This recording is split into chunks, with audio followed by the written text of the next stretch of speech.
Good afternoon, everyone, and welcome. Today is the Commission's public forum on our draft decision for East Gippsland Water. My name is Simon Corden, and I'm one of the commissioners at the Essential Services Commission.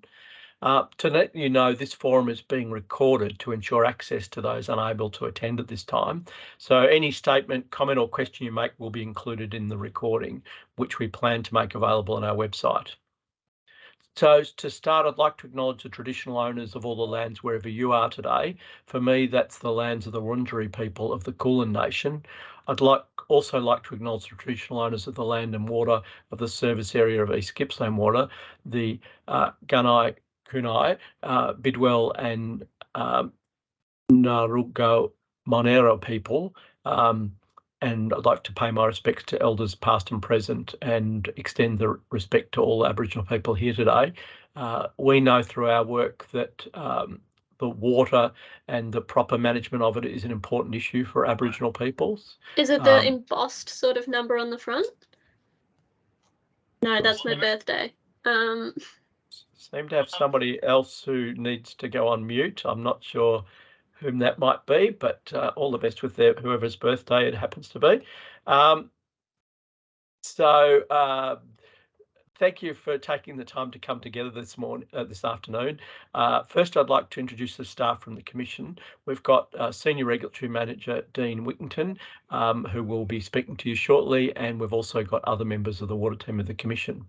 And I'd also like to thank the attendees for the water business that's with us today from East Gippsland Water, in particular Steve McKenzie, the Managing Director, who will be addressing us. And I note that a couple of board members have also joined us, which is fantastic, and I think shows the importance that boards of water businesses like East Gippsland Water pay to this important price setting process.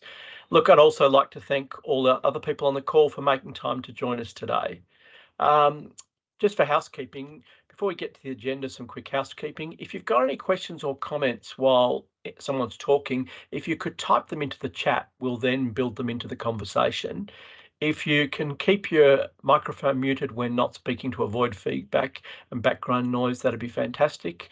All of us who've survived through COVID and through the challenges of all these Teams meeting have had dogs and children and others participate unexpectedly. So it'd be great if you can keep your microphone on mute when not speaking.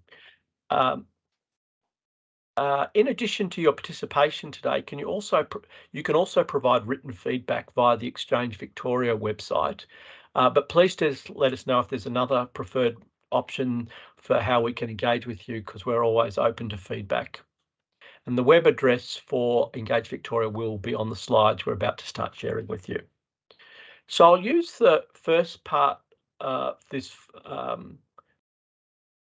first part of today's forum to give you a brief introduction to our role in price regulation. But as always, the main purpose of the event is to hear from you and answer any questions you might have in relation to our draft decision. And from my experience with these other sessions, it's also a great opportunity for you to be able to question the business to better understand what they propose, the water business is proposing to do over this pricing period. To help shape today's discussion, we'll cover how we assess the price submission and our draft decision. Then East Gippsland Water will have an opportunity to respond to our draft decision and any other feedback that they've seen, and then we'll have an opportunity to hear directly from you. So we appreciate being able to have an open and honest conversation with you today, and insights from these engagements are really helpful in helping us shape our decisions and also in informing the water business about any aspect that they might need to rethink in terms of how they respond.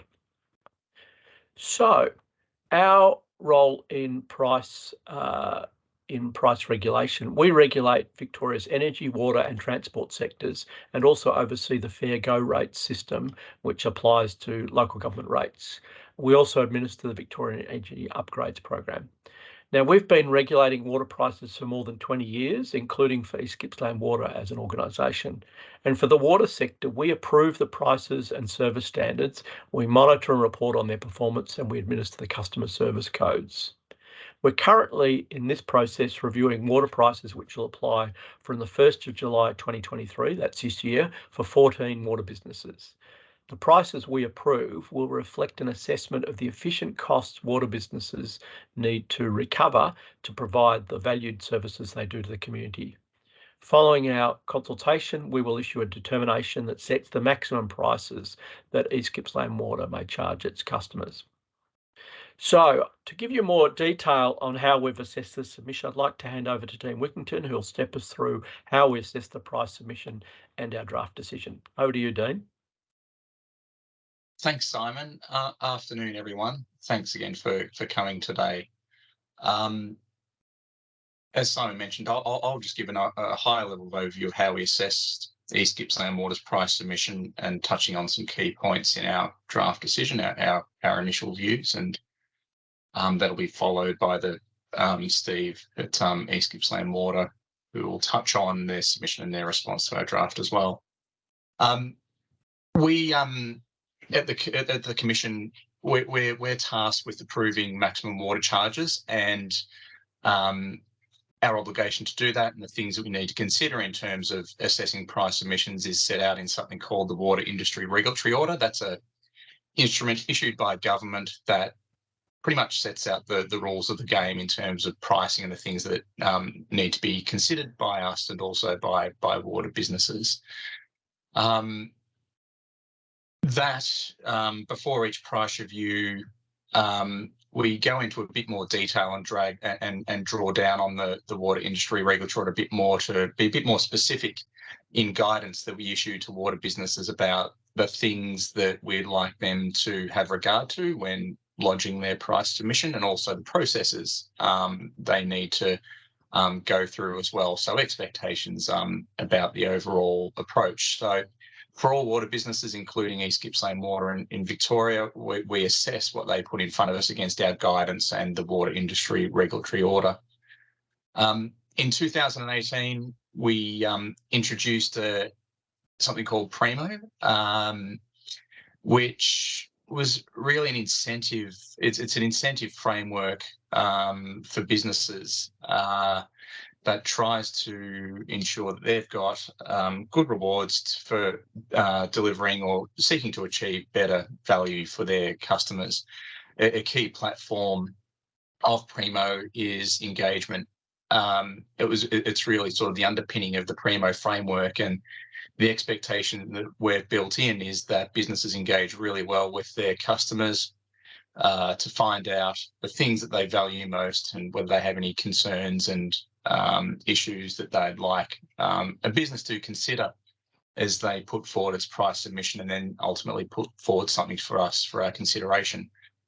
There are other instruments like the Water Industry Act and the Essential Services Commission Act as well that we need to have regard to in our decision-making process, and all those factors are set out in our draft decision.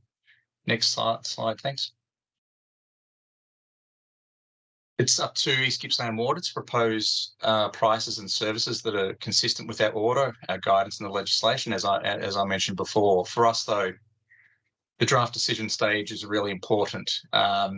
We engage with customers and stakeholders in various ways, but the draft decision really provides us an opportunity to test our views before we move to that final decision stage.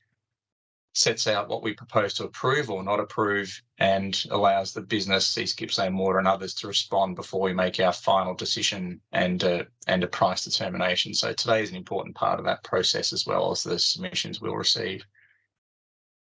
Next slide, thanks. This basically just summarise what I've gone through. So the price review process starts some time ago, even before we issue a guidance paper. We issued one in October 2022. Businesses, we know before then, are thinking about the key strategies and engaging with customers before we issue our guidance. Our guidance sets out the expectations of what we want to see in a price submission. If you move right along, we're at the red arrow there. So we've released a draft decision for East Gippsland Water on the 30th of March.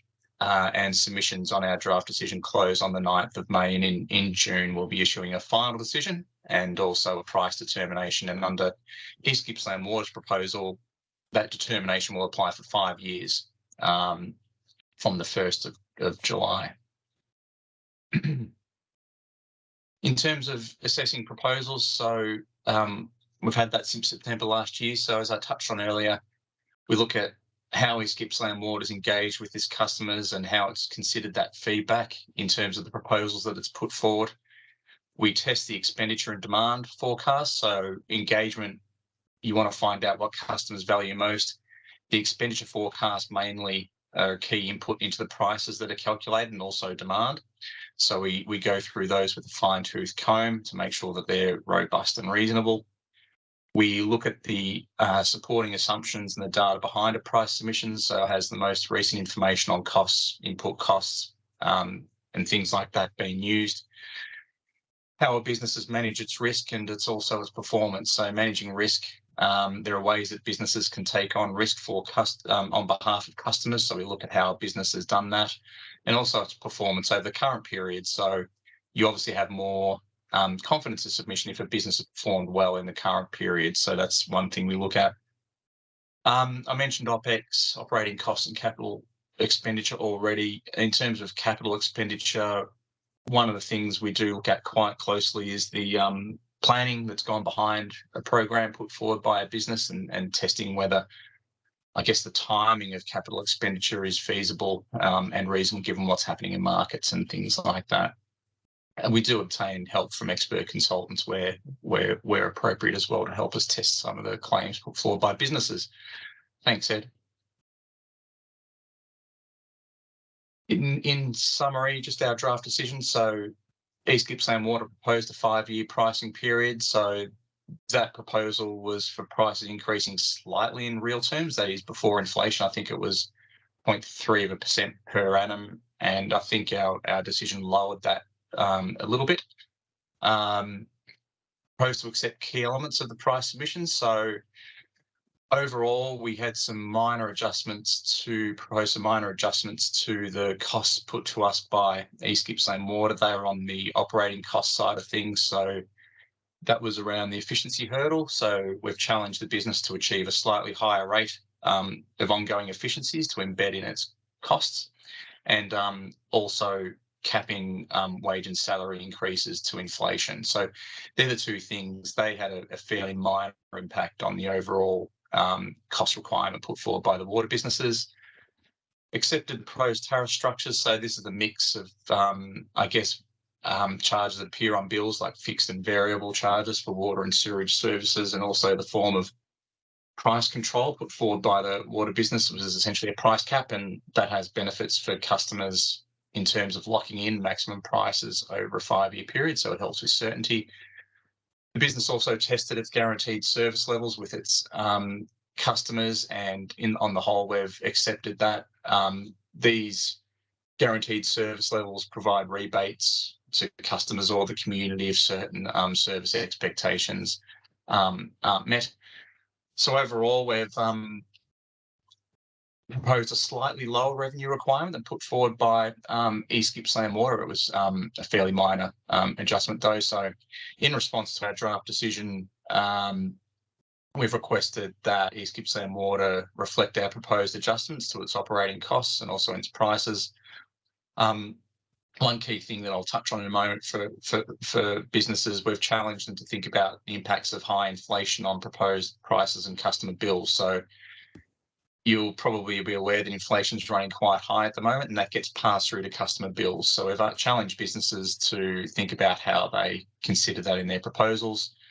And we've also asked for more information on the new customer contributions charges proposed. So they're charges for developers. So we're just testing that that side of things is robust. Thanks, Ed. This slide, this is based on East Gippsland Water's price submission, sets out the estimated annual water and sewerage bills for different high-level groups of customers, so residential owner-occupier, tenant and non-residential customers, just based on an assumption about average consumption. And what this shows is, for example, for a residential owner-occupier, the current bill is $1,238 roughly for a typical customer based on that consumption level. In real terms, before inflation, that goes up slightly in the year ahead and continues that slight upward path in real terms to the end of or to the middle of 2028. So an increasing path there. We had last week the inflation number for the year to March 2023 was published. The Consumer Price Index was published by the Australian Bureau of Statistics. That had an annual increase of 7%. And what that gets added to bills next year as part of the pricing process. So inflation numbers added to bills. And once you add that on, the estimated bill, what a customer will actually pay in 2023-24 comes out for East Gippsland Water at about $1,328. So that's around a $90 annual increase for customers. And that's why we've asked businesses to think about the inflation environment and the impacts on customers, understanding that East Gippsland Water and others have also done a lot of work around this already, but we've just provided an additional challenge. Thanks, Ed. This just summarised our proposed adjustments. I've mentioned that earlier, just a slight adjustment to operating costs. Ed, if you can go to the next slide. This chart here shows the trend in actual and forecast capital expenditure. If you look at the lighter blue line towards the left there, that's their actual spend in the current regulatory period. So you can see the spike there in 2021-22, and it came down in 2021. It was spiked in 2020-21, sorry, and came down in 2021-22. And the dotted lines from there show what was the forecast 5 years ago. The solid blue line there, if you look at the green one where it continues on from 22-23, shows proposed capital expenditure put forward by East Gippsland Water in its price submission. So like other businesses, it shows a bit of a increase coming through on that. We know the business is dealing with things like population growth, need to invest in water security and upgrading older assets to maintain services. So I think the business has said that they need to get on top of those things early, particularly around climate change and so on. So that's underpinning the capital program. Next slide, thanks, Ed. In the current period, so this is the trend in operating costs. So across the water sector, what we have seen is increasing cost pressures coming through. So operating costs in the current period, and East Gippsland Water is no exception. So we've had things like chemical and other input costs rising. We had COVID, so that did create cost pressures on the sector. Across the board, OPEX was probably around 9% higher than what we thought 5 years ago across the board. And I think East Gippsland Water is around that amount. They're not an outlier. So like other businesses had experienced higher operating costs. And they're basically forecast flat sort of profile and operating costs over the next 5-year period, up a bit on the average of this period. And a lot of that does reflect those higher costs coming through, and also some of its capital, the operating costs associated with capital works too. Thanks, Ed. So I mentioned earlier that the framework has this primo incentive mechanism embedded in it, and under that model, a water business proposes a certain, it rates its own price submission. So it provides a self-rating. Can do that. There's a 4-point scale, if you like. So there's leading at the top, advanced, standard, and basic. So East Gippsland Water proposed a standard price submission, which does mean a customer gets good value from its water business. So overall, we've accepted that standard proposal. So just in summary, it generally, if you look at its past performance, it generally met its expectations for delivery on its commitments for the current regulatory period. It engaged well with the community, so it gave them an opportunity to provide feedback, and also on the issues that affect them the most. Its outcome measures and targets were developed in consultation with customers and are generally supported by them. So that's around things like adapting to climate change, improving environmental outcomes, responding to growth in its region, and also investing to make sure that services remain reliable now and in the future as well. And also suggested that, I guess, in terms of overall service targets, that better outcomes would be delivered for its customers. I think I'll end it there, and we'll have time for Q&A at the end. But Simon, I'll hand back to you. I think I've covered those ones in the main. Thanks, Ed. Right. Well, thank you, Dean. We'll have an opportunity, if any of the members of the public here, to question Dean about any aspect of his presentation shortly. But first, I'd like to ask Steve McKenzie to present East Gippsland Water's response to our draft decision. before we open up to questions. So over to you, Steve.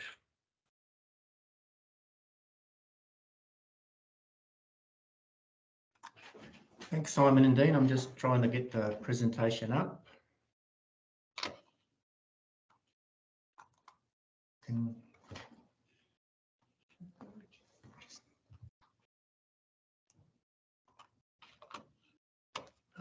Taking a little bit of mucking around here. Sorry about this. Can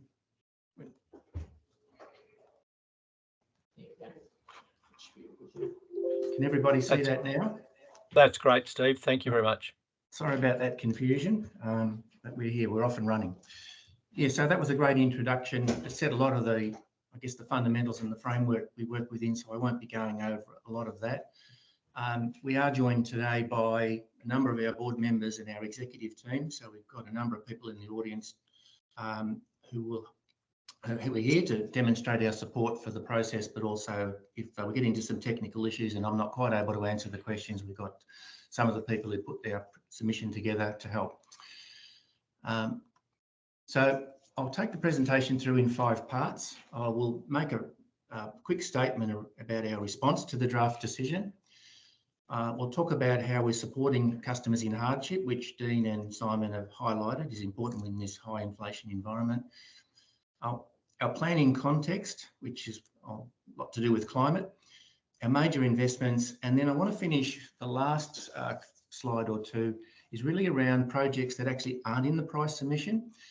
And just to give you a sense of what I mean, there were a number of submissions put forward commenting on our price submission, and I think there was some concern that we weren't doing enough to implement some environmental improvements due to the current or the recent wet weather event we've had. And so I want to highlight some work that we've already started and actually will be finished mostly before we even begin the price submission. So essentially, first up, just in terms of the draft decision, very pleased to say we accept the decision. We think it's a pretty good outcome. Our capital program is $115 million, which is actually an 80% more than in the previous 5 years. And we're very pleased that the assessment accepted our capital works program in full and actually assessed it as being prudent and efficient. And that large part of that investment is to address these climate challenges, which we've hinted at already. Also, there were no errors or omissions identified in our operating cost forecast, and in the end, only a very minor adjustment downwards of 1%. So we've actually already crunched the numbers for that slight change in our operating cost estimates, and it looks to us like we would have a CPI flat price pathway, so not a CPI plus a 0.3, but that is still subject to final directions from the ESC regarding CPI assumptions and cost of debt, but that's outside of our control. So obviously, I think we're acutely aware that CPI is high at the moment. The announcement last week, 7%. It doesn't matter whether it's 2% or 7%. We know that some of our customers struggle to pay their bills at any time. And so we actually have well-established customer support programs that have existed for some time. And there are a range of state, federal, and also EGW rebate programs available. And we work really, really hard to put our customers in contact or connect them to those programs. So already more than 30% of our customers receive some sort of rebate on their bill. EGW, for its part, we contribute $250,000 a year under this price submission. That's an increase of $100,000 beyond what we've previously included. And I just highlight that that's uncapped. So we don't turn people away, and if the demand is higher, we will provide more money to make that available. So there are many existing programs available, and we'll be supporting our customers as much as we can. In terms of our planning context, I think it's important to reflect on our journey, I guess, over the last probably 4 or 5 years. So we were working on our price submission for over 3 years before we submitted it. It's been a constant process. And when we began, we were experiencing drought, 3 years of drought, and then horrible bushfires, around January 2020. And I guess that set the scene early on. We obviously knew we needed to do something in terms of water resources, and that was a major event for us. It was the worst dry climate sequence we've ever had.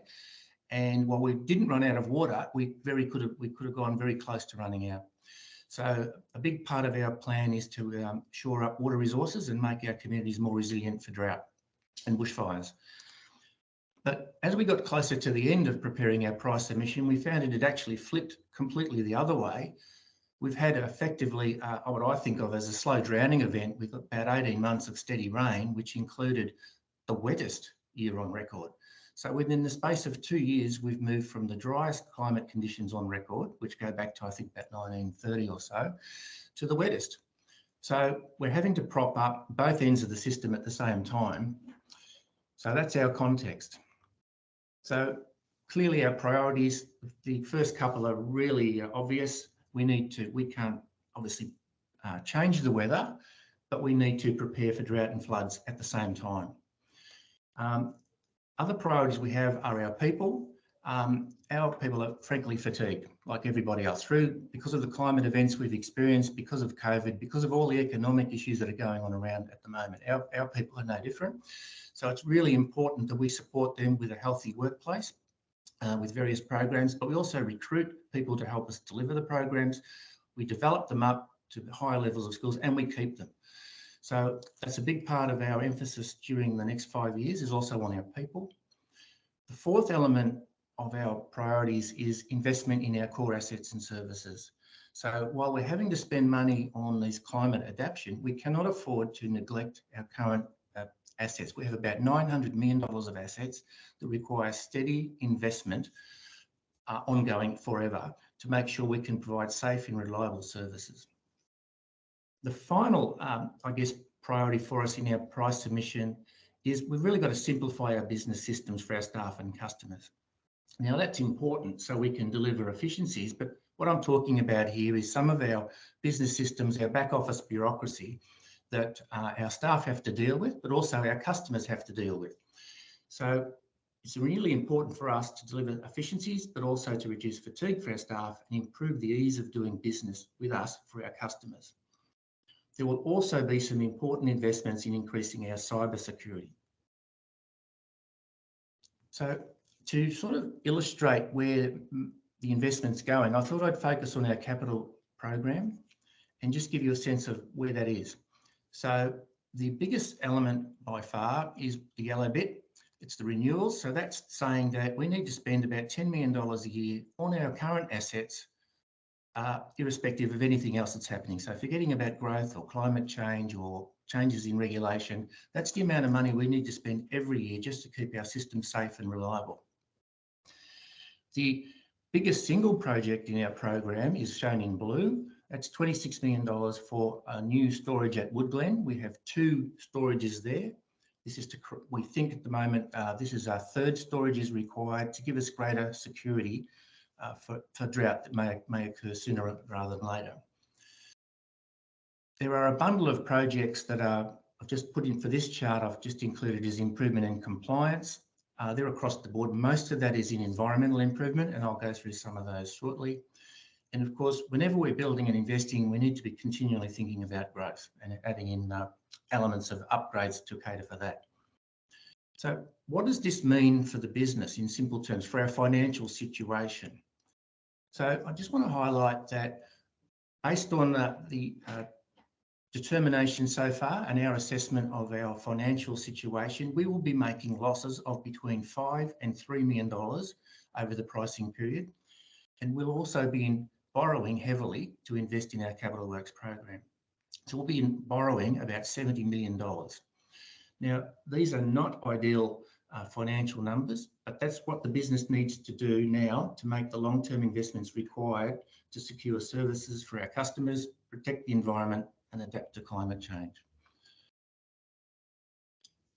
I'd like to, again, just highlight some of those major investments. I'll start with water resource security. I've highlighted Woodglen. Now that's, in case it's not clear, our Woodglen water treatment plant is the source of water for 80% of our customers. It takes water all the way from Lindenau through to Lakes Entrance and everywhere in between. So it's really critical. But it's not just about our Woodglen or our Mitchell River customers, we're actually making investments in other water resource upgrades as well at Buchan, Marlow and Mallacoota. And then we've got a number of critical assets we also need to spend money on investing. So the Woodglen-Bairnsdale pipeline, for instance, is a single pipeline, runs from our water treatment plant at Woodglen through to Bairnsdale and then on to the rest of our customers. And so obviously that's a critical asset, and we'll be investing in some important replacement of a section of that pipeline during the submission. I'd like to highlight a couple of demand management and recycled water projects. So while we're trying to adapt to drought and floods, it's very important we also work on the demand management. So we'll be actually launching a water conservation grant program later this year of about $450,000 to try and encourage people to, frankly, use less water. There's a couple of recycled water projects. One of those is taking recycled water to the Bairnsdale Oval.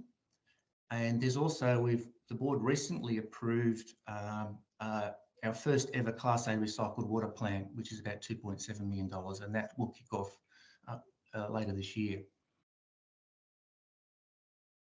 Finally, just to round it out, so the improved environmental outcomes. So we have an objective to achieve zero greenhouse gas emissions by 2035, which is ahead of the current state government target, but that will include being 100% renewable, which will get us about 80% of the way through to our zero greenhouse gas emissions by 2025.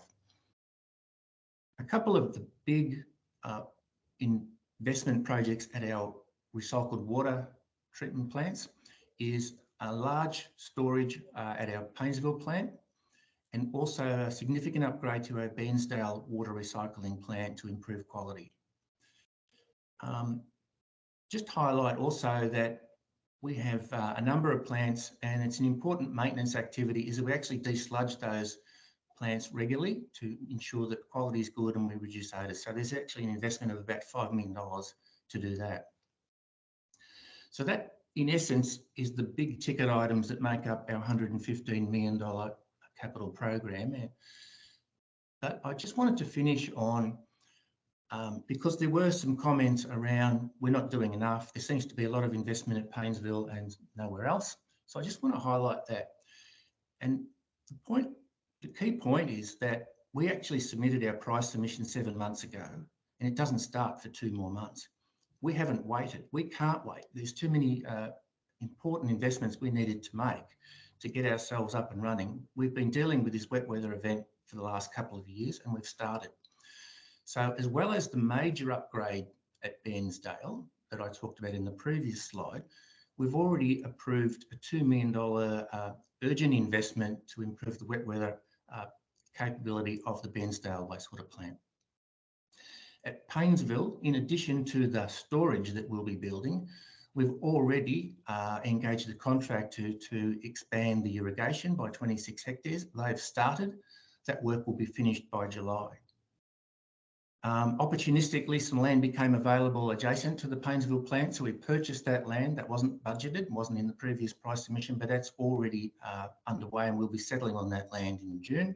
And so we'll have capacity to make further irrigation expansion if required in the future.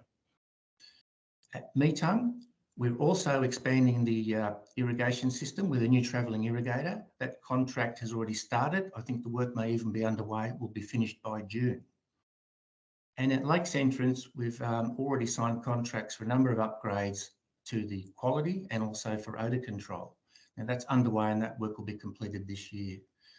So in addition to what's in our price submission, and which was submitted 7 months ago, we've already had to make initial steps, and there's significant investment underway. So I'm going to take a breath there and hand it back to Simon. Fantastic. Look, thank you very much for that really great outline of the work that you've been doing. I think, the water sector is at the front line in terms of dealing with the challenges of climate change, and you're in the very front edge of that with both dealing with the drought and then the slow drowning event, as you described it. So obviously some big challenges there. just to get started on the Q&A, so if you've got any questions of either Steve or Dean, if you could just put your hand up, there's a raise thing in the top of your Teams view. You'll be able to put your hand up and then I can manage the questions. A reminder, this is a public forum, so it's being recorded. So this means any statement or comment you make will be included in the recording. So let's not give the defamation lawyers any more money than they've already got. So yes, if you can either ask a question by raising your hand, or if you want to put something in the chat function, I can read it out along with your name. So is there anyone who's got any questions about Dean or Steve's comments, presentations?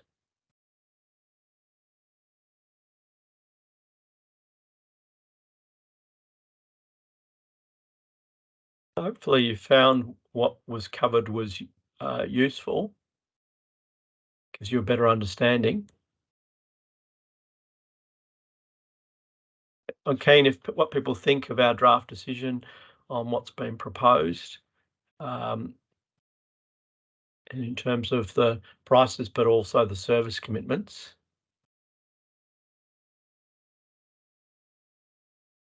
Otherwise, maybe you're all just impressed with the high quality submission that Steve and his team has produced with the support of his board, who it's great to see a couple of board members along today.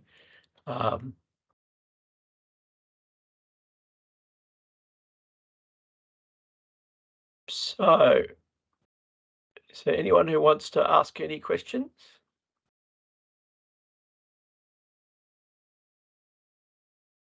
So am I going to do the school thing and just keep you waiting until somebody asks a question? Come on, Tricia, you've got a question, I'm sure. And good to see James here, who's James is responsible for the customer surveys, which I understand have been quite useful across the various water businesses to see how they compare in terms of customer outcomes and customer satisfaction. So thank to have you here, James. So Dean, I'll take your guidance on how long I wait before we give up on no questions, but I really appreciate all the people who've come along and heard those two excellent presentations. Yeah, I think if you do have any comments or questions that you don't raise today, then we've got the submissions process open. So we're around to chat right up to the 9th of May, I think the close-off date is. So feel free to take that time if need be, and hopefully today's help you shape your submission if you would like to make one. I guess it just goes without saying that if people reflect and have a question later, we'd be more than happy to handle any questions at any time if they can be submitted to us directly or via the ESC. It's no problem for us. Just as an observation, one of the things I've noted looking across the various submissions is the public process has generated a desire for the water businesses to set aside more money to help consumers experiencing vulnerability, and that's an extremely positive development. I know that you do your own initiatives, but also you're a critical way in which helping people access other things like the utility relief grants and the concessions that are available through other parts of government. So that's really important that the water businesses across the state help consumers access those, because a lot of people experiencing vulnerability are not aware of the support they can get from their water business. And I should also put a plug, if anyone knows anyone who needs support from their energy business as well. We regulate the energy retail businesses, and many of them are very keen to support their customers, and those that aren't, we're keen to encourage them in the nicest possible way to do that. So if you know anybody who needs support either from the water business, they should obviously contact East Gippsland, but also their energy retailer, which should be able to provide assistance to anyone you are aware of in the community who needs that. So I think at this stage, I might leave you all to it, giving you another 20 minutes in your day. So thank you all for being along and showing interest in this important process, and congratulate everyone, East Gippsland, for putting in a comprehensive and well-framed submission, and we'll hopefully look forward to getting your feedback before the 9th of May. So thank you, everyone.